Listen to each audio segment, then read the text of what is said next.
कि माँ ने और भाभी ने कुछ सिखाया नहीं। और तुम्हारी दोनों बहनें कहाँ हैं?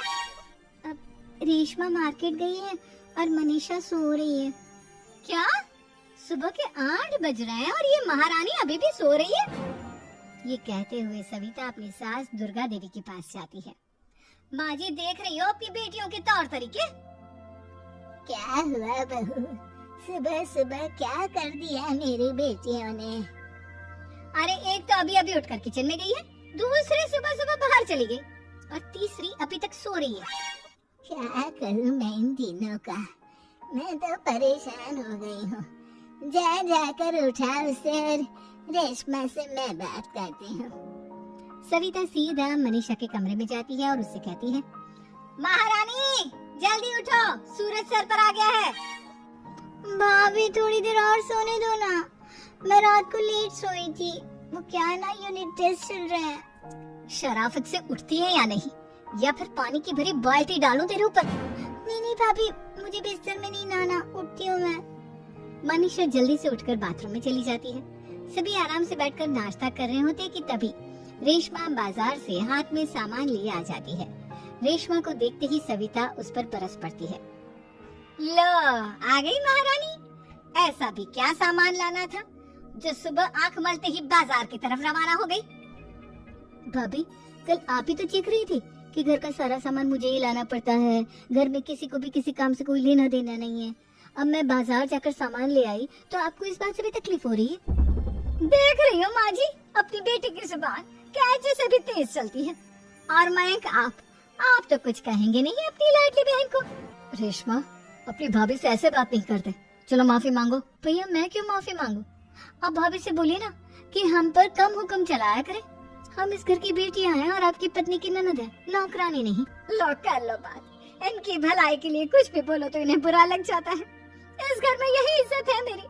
देख लो माँ जी, आपकी बेटी किस लहजे में मुझसे बात कर रही है। सविता वहाँ से चली जाती है। मयंक को बहुत गुस्सा आता है, वो भी वहाँ से चला जाता है। फिर करिश्मा रेशमा को समझाती है, रेशमा तुम्हें भाभी से माफी मांग लेनी चाहिए थी ना।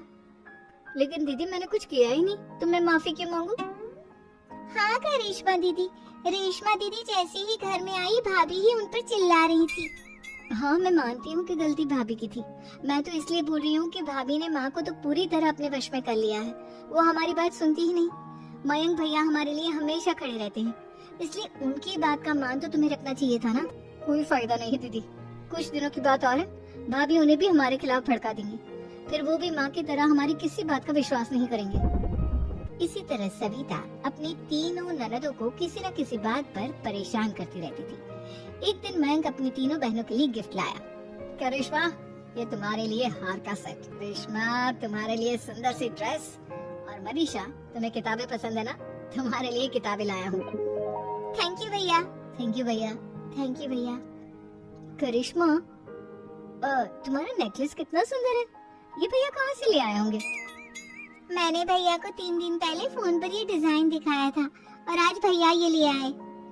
सविता तो अपनी ननदों की गिफ्ट्स देखकर जल गई और करिश्मा का नेकलेस तो उसे भी बहुत पसंद आया था।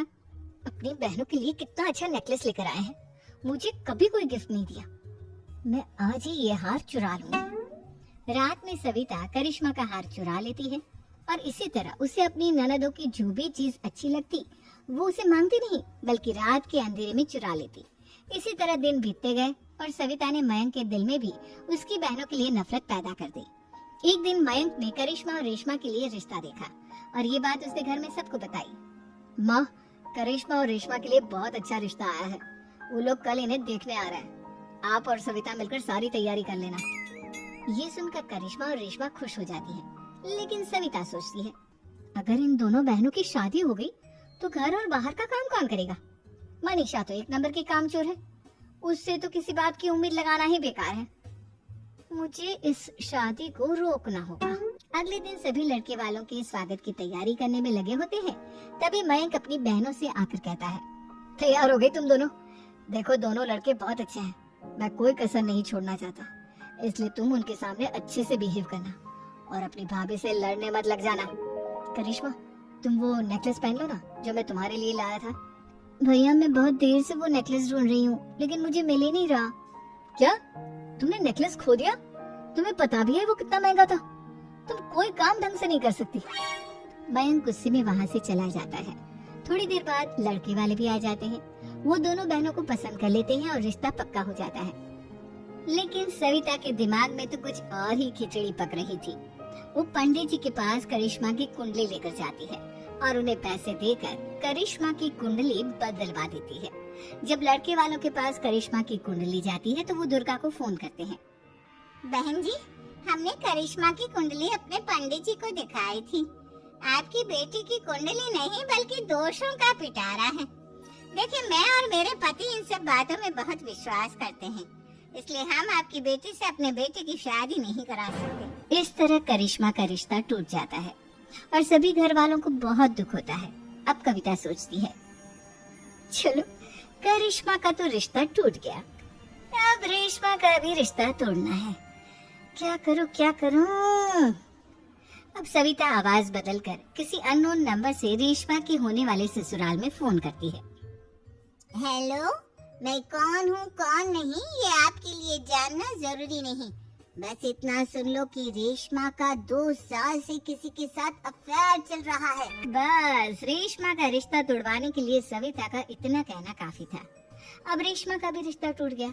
मयंक और दुर्गा देवी ने रेशमा को खूब खरी खोटी सुनाई और उससे बार बार उस लड़के के बारे में पूछने लगी। आप दोनों मुझे क्यों परेशान कर रहे हो? अरे कोई लड़का होगा मेरी लाइफ में तो मैं बताऊंगी ना। जब कोई है ही नहीं तो कहाँ से लाऊं मैं कोई लड़का? तो तेरे होने वाले ससुराल वालों को फोन किसने किया था? माँ, मैं नहीं जानती किसने फोन किया था। मैं सच कह रही हूँ। मैं तो पहले ही कह रही थी इसकी लगाम खींच कर रखो, लेकिन मेरी सुनता ही कौन है? आप चुप रहिए भाभी, ये सब आपका ही किया धरा है। अब तीनों बहनों को विश्वास हो जाता है कि ये सब उनकी भाभी ही कर रही है। तीनों बहनें अपनी भाभी को सबक सिखाने के लिए एक वकील कर लेती है और घर में हिस्सा मांगा। देखो भैया, माँ बाप की जायदाद में जितना बेटों का हक होता है उतना ही बेटियों का, इसलिए इस घर के 4 हिस्से होंगे और हमें अपना हिस्सा चाहिए। मैंने तुम्हारे लिए क्या क्या नहीं किया और तुम इस घर में हिस्सा मांग रही हो? भैया, आप और माँ हम बहनों की कोई बात नहीं सुनते हो और भाभी हमारी शादी नहीं होने देगी क्योंकि उन्हें लगता है कि आप हमारी शादी में ज्यादा पैसा लगाओगे और उन्हें हम जैसी फ्री की नौकरानी कहाँ मिलेगी। तो हम भाभी के साथ तो रह नहीं सकते, हम बहनों को अपना हिस्सा चाहिए। अरे तुम्हें शर्म आनी चाहिए अपने भाभी पर ऐसा इल्जाम लगाते हुए।